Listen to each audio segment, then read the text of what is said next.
Cheers, guys. Epyx911, welcome to the Elitist Geek, and a show that I've been wanting to make for a long time.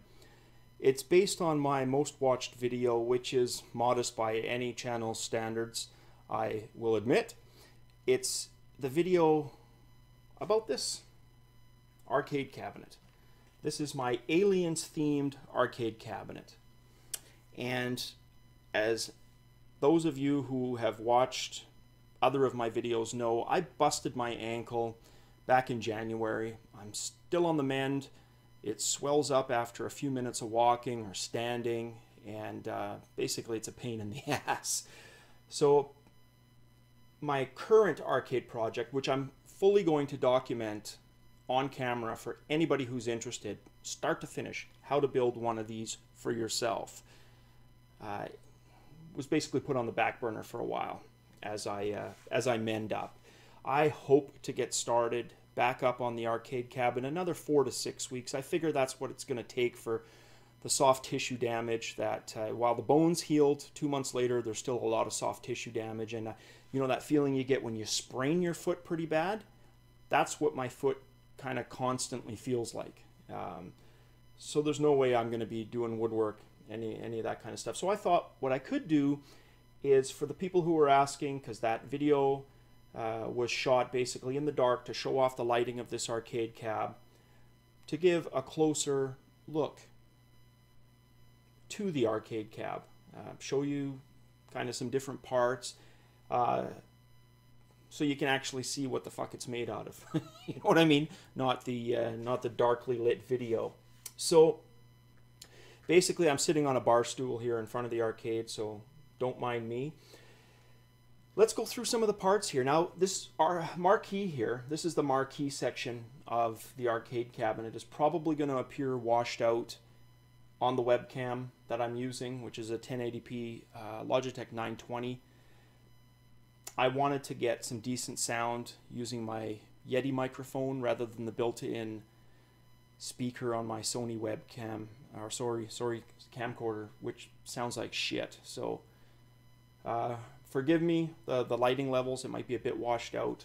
I'll see what I can do post-editing to kind of maybe take the brightness down a notch. But basically, it says, "Aliens, in the arcade, no one can hear you scream," which is a bit of a cheese line, I know, but Aliens is one of my favorite sci-fi movie.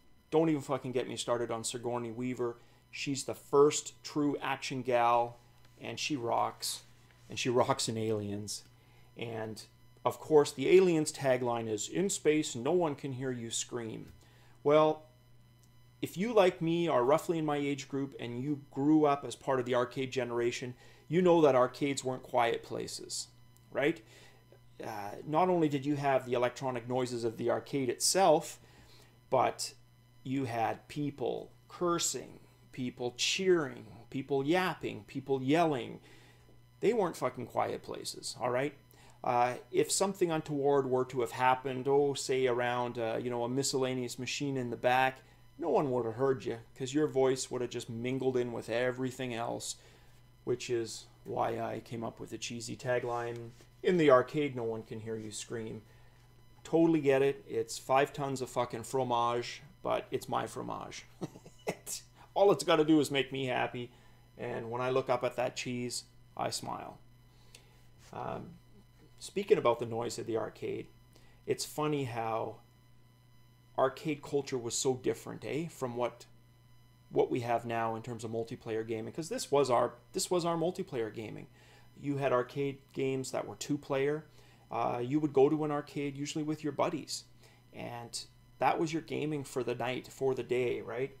And unlike now, where you can get an immature 12-year-old on Xbox or PlayStation Network cursing you out, telling you what to do with your mom and dad of a sexually explicit nature, they have the ability to obviously be anonymous. They hide behind their keyboard, they hide behind their microphone, because they know they're never going to run across you on the street. Ever. Right? In the arcade, not so much. If you were a 12-year-old mouthy kid, you better be prepared to back that shit up, because I can tell you most 15 to 20-something-year-olds wouldn't have taken that shit from you. Guaranteed. So you learned respect, you learned to keep your mouth shut, and you learned to, most importantly, pick your battles and become somewhat of a diplomat. So we used the old quarter technique to indicate who was next. So you'd put a quarter up on the glass. Everybody knew their ranking based on where their quarter was. That would determine your order for the game. Moving on, you can see I've got 2 speaker grills here, and I've got a Logitech 5.1 sound system in this arcade, which, yes, it's overkill because a lot of these arcade machines, the originals, were mono, and the ones that weren't mono were stereo. But this is an arcade machine that makes me happy, and I could have restored an existing game and stuck with that technology, but the whole point of this was I want to be able to build a machine that can play not just the classics but the modern games. Console emulation I can do on this, so I wanted the best sound possible. And I don't know if you can see it on the webcam, but I've got a volume dial velcro to the side of the cabinet here to adjust volume on the fly and to put a headphone in.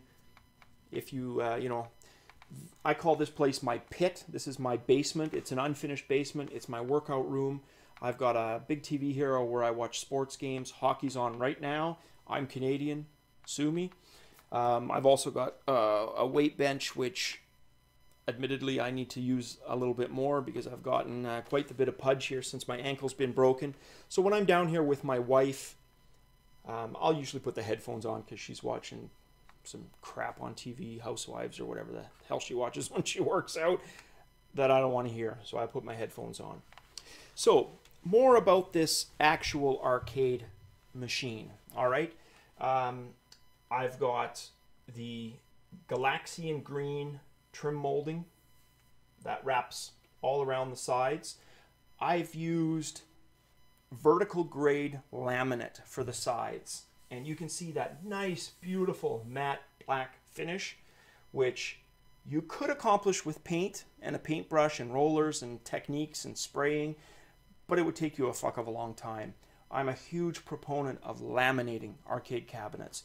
Not only can laminating be done, I laminated this entire arcade cabinet within a couple of hours, and that's drying time included, and cleaning up any stray glue afterwards. All right, it would take you literally days to do the same thing with paint.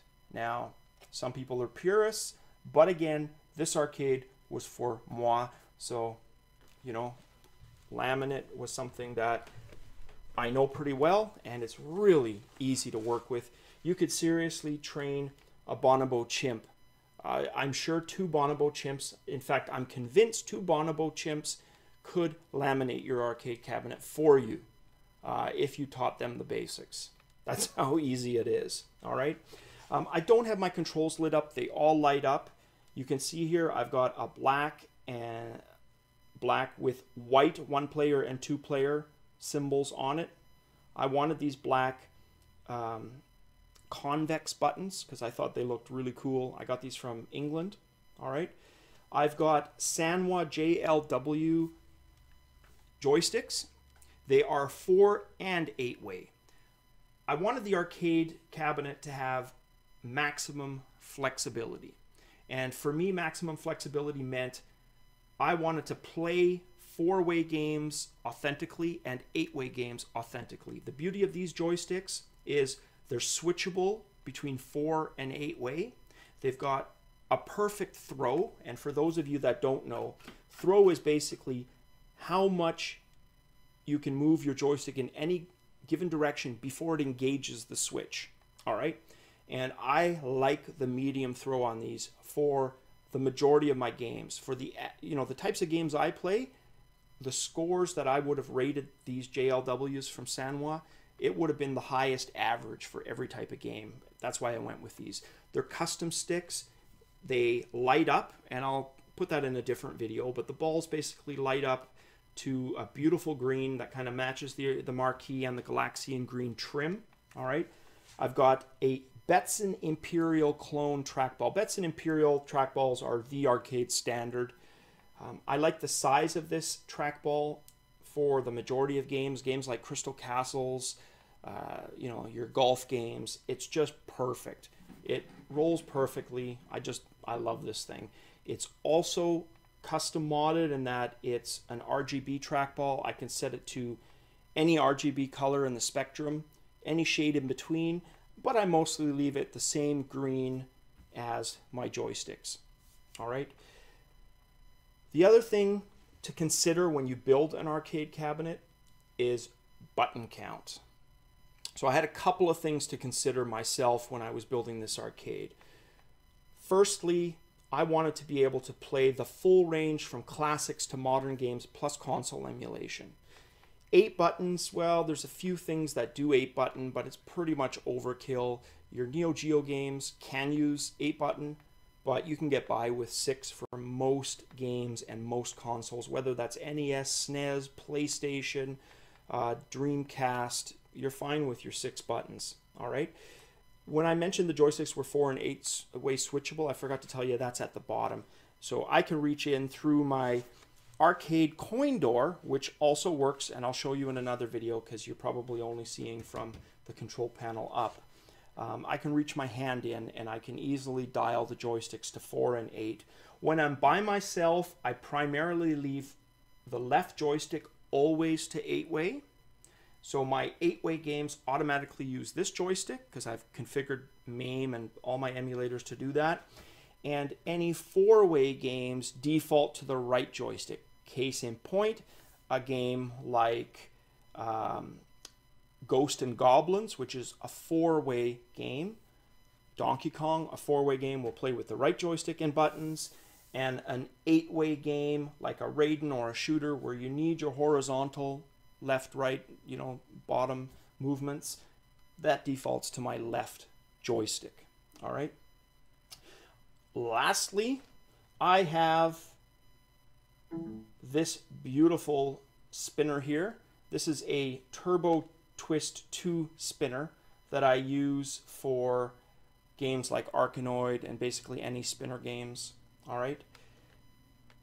And I'm going to stop the video right there because I just heard a noise, so I probably ran out of space. So anything I'm saying now probably isn't being recorded, but I'll be back in part 2.